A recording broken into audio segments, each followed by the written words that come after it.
Hi, my name's Adam Reynolds, and today I'm going to be taking you through developing a network quality map for cycling. You've got my contact details there, as well as my Twitter handle, should you need to contact me afterwards or want to talk about anything. It's cool. I can even help you try and guide you through the whole process. So the objectives of a network quality map are to provide something called ground truth. It allows you to build a vision of what you want in the future. It makes public and the council aware of problems, and it facilitates council strategic planning. Primarily, and more importantly, it allows councillors to act on issues that they may not have been aware of within their ward. And more particularly, it provides them the context within the improvement it would provide to the rest of the city if they did fix that problem. The secondary objective, of course, is to help people to get around. And so let's look at the design principles that the Bath Cycle, the Cycle Network Quality Map used, that are slightly different to the ones that were on the Bristol Cycle Network, which inspired this one. The Bristol Cycling Network is primarily one of identifying routes and then creating those specific routes through the city. So you'll see here that the color coding is primarily one of just identifying getting from, say, one zone to another zone within the city. The Bath one is very much about showing you the quality of each link and how or what you should expect when you're using that specific route. It is not about trying to identify and develop new routes. The key bit behind that then is the map legend. So the map legend for the Cycle Bath network map specifically is focused on something called inclusive cycling. Inclusive cycling is a term used to define a cycle with the dimensions of 1.2 meters wide by 2.8 meters long. This facilitates people on wheelchair trikes, and more importantly also facilitates people that are towing children in trailers, as well as cargo bikes. So the nodes that we've identified are basically saying, and the colours that are used within the nodes identify the type of cycling that's possible. If you actually then look at the next step, or the next one down, we're talking about walking links. Walking links are usually narrow paths, they may be dirt tracks, there may be paths with steps on them, which could be upgraded quite easily into better cycling walking links. Then when we start looking actually at the colours we used on the map, they are colourblind safe. So we've actually chosen colours which enable you to say we would like the council to turn the map blue to make it a great place for cycling. And by turning the map blue, you've got two types of you've either got the traffic-free routes or motor-free routes, or you have the quiet routes which are also using cycle lanes. The other bit that's really important is that we've actually also identified educational sites where somebody who's 11 years or older is able to independently get on their bike and ride to school. We did consider putting in primary schools. However, primary schools made the map even more complicated than it was. So route colours plus schools kind of indicate the type of safe cycling that's needed. The next thing we focused on, particularly within Bath, is the elevation within the map. One of the problems you find with the way cycle networks are developed is that they always focus on getting you to the city centre. In a place like Bath, the elevation means that at some point you have to ride down a hill. And this then creates a design limitation on what the council perceives as possible routes. If you look at the map, you'll notice that in Bath particularly, there is a southern plateau and there's a northern plateau. The northern plateau isn't that important, it's actually not as complex, and it's actually just one main road. But the southern plateau specifically encompasses quite a few schools as well as the university, and it is an area that could do with being developed into a far better network that pretty much covers 4 or 5 different communities plus about 20,000 students. And this kind of gets ignored because it isn't easy to get from the bottom of the hill to the top of the hill. And then the final thing we looked at was what other things you wanted to highlight on there. So it's bike hire, stations, the lack of them in certain areas. We wanted to highlight that this is quite important. And then, of course, highlighting hospitals and railway stations. From a design point of view, looking at route names, streets, we wanted to enable people to understand how or where they were on the map and helps them orientate to it. The other key bit is that links, specific councillors can take ownership of those specific links usually, or at least work together with other councillors from other wards, and this hopefully help them understand what belong to them. Another key design feature for the map was I identified during the whole working of this, is there are certain locations which are so big that they can distort the map, and this can be overcome through creating a hub rather than using a node.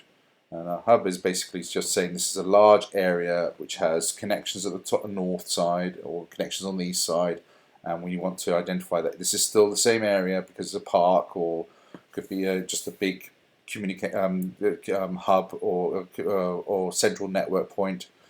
But we want to be able to split it out and make the map still look good.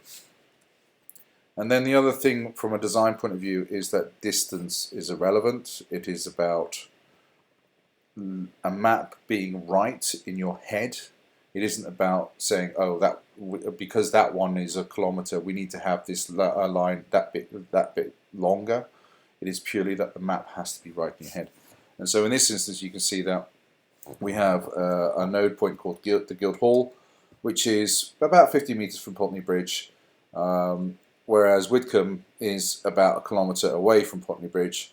But to connect them together was, it just looked right on the map, and it works well in your head. Direction, however, is really important. You have to make sure items or locations or features are on the right side of the road. So the hospital here is on that side of the road.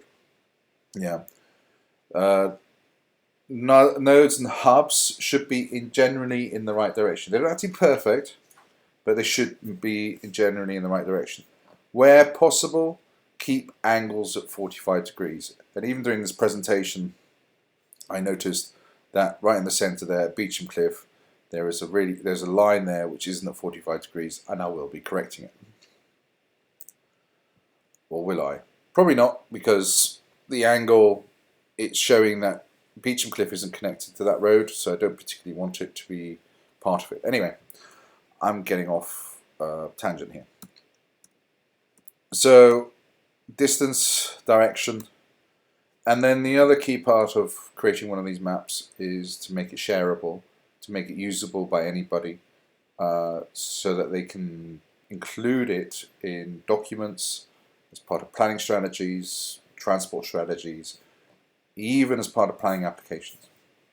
There is no reason to lock it down and make the ownership not so much make the ownership a problem. These maps take a lot of effort by lots of people, and sharing them is really important. So the process that you as an individual will have to go through, or as a group will have to go through when putting one of these together, there are a number of steps that you will have to take. Step 0, which is called tool selection. We use Google Draw. We did look at using Inkscape, and recently I discovered Draw.io. The reason why we went with Google Draw is it allowed multiple people to edit the map at the same time. The other key bits behind Google Draw is it exports the document as a PDF in vector format. So this will scale to any size, and it looks absolutely fantastic. I mean, we actually had it printed to A1 size, which you can see there in the picture. The other key bit is from a point of view of page size selection. We went with an A2 size-ish size because if they're usually within the drawing tools, you'll find that they will only go down to a certain font size. So in the case of Google Draw, it will only go down to 6-point font. And there are situations you'll get into where you're sitting there going, I actually could do with even more information in this small area, but I've only got a 6-point font. So the only way you can overcome that is to make the map bigger and then have it printed out, or when you print it out, it'll still be fine. And you will actually be using lots of varied font sizes within the map, purely to squeeze in information in some of the more compact areas. For icons, we used PNG, primarily because the PNG files actually scale nicely. Right, so the first step is not to go anywhere near a computer. Step one really is to look at maps. If you've got them printed out, brilliant. If you haven't, go on OpenStreetMaps. Technically, let's go near a computer, but we use the whiteboard to just do a memory map and just write out all of the different routes going east-west across the city, north-south, how we felt it all fitted together. It was quite a long process. It's not an easy one. You think this is simple, but you'll end up trying to put together a network which initially feels quite big, or you're missing out smaller steps in between. And these become quite key communities that you're trying to skip out of.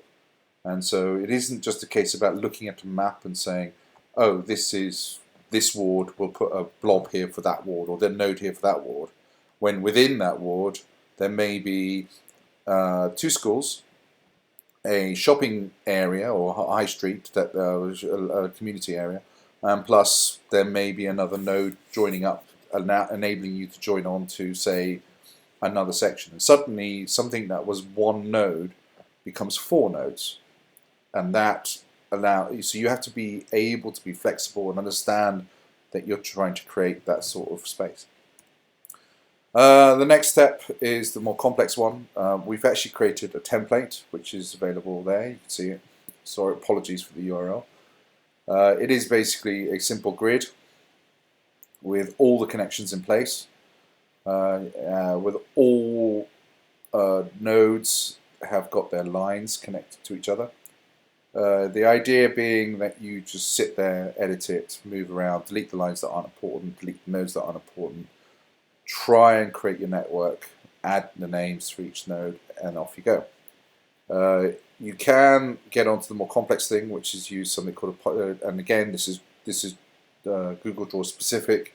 You can use something called a polygon line to fix awkward angles, because you are desperately trying to keep to 45 degrees, and even the template we've given you, or I've given you, doesn't keep to 45 degrees. If you'll notice, some of those are not all straight lines, and it's not so much they're straight lines, but they're not straight lines across the whole network. But that was more of a copy and paste, give you something to work with. You will be playing with this and pulling it around and making it look good. The other important bit of doing this type of thing, the step 2, is to get to know your drawing tool. Your drawing tool is going to be your friend. It is also going to be very much your enemy. In the place of Google Draw, it has a really horrible layering system, so if you want to bring something to the front, you could actually be in a situation where you can't get at it because you've got text blocks in between, and you end up doing this crazy thing where you're moving text away to select the item, to bring it to front, to then move the text back. It's very annoying, but you will get used to it. Step 3 is once you've got your nodes in place with all of the routes, all the links in place, and you've colored it correctly, is to start adding in schools, stations, hospitals, all that type of stuff. One of the things to watch out for is when people start saying things like, hey, wouldn't it be great to have public toilets? Yes, it would, but it also is not on message. Having public toilets doesn't really help or support what you're trying to do. What you should be doing is saying, yeah, here's our copy, here's a link to copy it, make your own version of the map with the public toilets on, see if it works. When I was doing the cycle bath map, I initially tried to put toilets on because somebody asked for it, and it just made the map too complicated. And then it became one of those things that said, actually, why would we have public toilets on here? That's just a council service that should really be is not relevant to creating cycle networks, and so I removed it. The next step, of course, is to add in your route names. These are, although you might think this is frivolous, what it does actually do is it helps other people get around, because a lot of people look at these maps when I didn't have route names on the map. There was a lot of people sitting there trying to work out where they were on the map, yeah, how it all fitted together for them, yeah. Whereas when you put the road names on, they actually go, oh yeah, that's where I am, I can work this out. But more importantly is that it actually helps you in your mind sort out where locations are. And once I started putting in road names, I found that there were certain areas that just didn't work, and it was because the way I was thinking about it, I let the design rule what I wanted, rather than actually sitting there and say, yeah, this is the right way of doing this area. And I was able to redesign an area specifically because the road names, once they were put in place and they were all connected right, made it look completely wrong. Apologies for that. We seem to have stepped from step 4 to step 6, but I'm not correcting it right now because I seem to be doing quite well. Engagement. Engagement's really important here. Engagement is about you sharing the map as soon as you possibly can. Get it to good enough, then send it to all your councillors and ask for their feedback. Share and talk with the public through Twitter or email or Facebook. Ask council officers that you may be friends with or you know that work in that area for more information and ask them if it's good. And ask people in your campaign group to become involved. Print, distribute around your city. I mean, we Cycle Bath, because we had the Tour of Britain event coming to the city, and the map was thought up on the Saturday, and by the Thursday or Wednesday we had 5,000 copies being distributed at the event. So, and it enables you to then, and this is the important bit, is if somebody raises a problem, fix the issue fast and show that the response is happening, because feedback to them is good, but it also allows them to, then they get encouraged to give you even more feedback. And this is one of the things that we did. Is you'll see here that the map doesn't look like anything like it does now. But what you'll see is that it evolved and evolved and evolved, and it iterated, and we iterate and iterate and iterate. And we started this at the beginning of September. We're now into November, and I'm probably going to do a tweak after this talk just to sort out that 45-degree angle issue. But the point is, it doesn't stop being improved upon now, and it won't be, because hopefully you'll slowly be turning certain routes blue. So let's talk about the success that this map has had. What you'll see there, the image there was the one that was the leaflet that we printed and sent out as part of the Tour of Britain stuff. It was very much almost a political tool. However, and also what you'll notice there is that even the legend there has been evolved. The actual map now, in its form where it's CCBY, the council are using it for strategic planning and engagement. We've had a contact from the Canal and River Trust to develop one for their towpath network, which I'm going to be focusing on. The other thing we're doing is that we're developing this out to not just be in Bath, but there are a number of market towns in northeast Somerset that also should be done. And we're looking to do a 2017 map print run sponsored by local bike shops, which will be double-sided, one side being obviously the map with the bike shops marked on it, and the other side being the actual bike shops. The important thing that we're trying to do is that we're trying, the key messages that we want is getting through, that we want good inclusive cycling network, of cycle routes, and we want safe routes to schools, and that, I hope, makes sense. The other thing we're looking at here is you can also do some strange things with the map. For example, you can choose a message and work on it. So you can bring out the aspects of the map, because the map itself can be quite complicated. And the whole point behind the map is that what the map actually tries to succeed at doing is delivering a message for a specific, what's the word? I suppose in this case, let's have a look at this one. This one's basically saying that you have inclusive cycling on routes. What routes can you do some inclusive cycling on? The other one that we've done here is one that targets counsellors. Counsellors in particular saying, look, these are the areas in your wards where you could actually do some work to improve the network. Yeah. And so there we are. That is the Bath Cycle Network Map. I hope this has been useful, or at least an intro into it. These things take a long time. Share the work.